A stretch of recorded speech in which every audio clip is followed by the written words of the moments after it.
আসসালামু আলাইকুম রহমতুল্লাহি ওয়া বারাকাতুহু।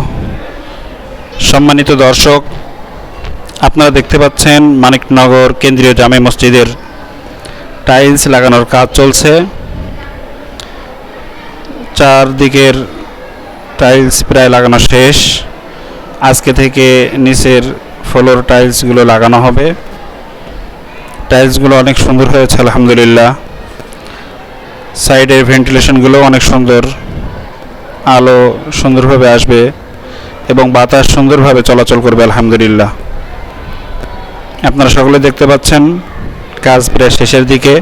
সকলেই দোয়া করবেন আল্লাহ তাআলা যেন সব কিছু সহজ করেন, দ্রুত সুন্দরভাবে মসজিদের সম্পূর্ণ কাজ শেষ করার তৌফিক দান করেন। সকলে বলি আমিন। দেখুন পিছনের ভেন্টিলেশনগুলো কেমন হয়েছে আলহামদুলিল্লাহ।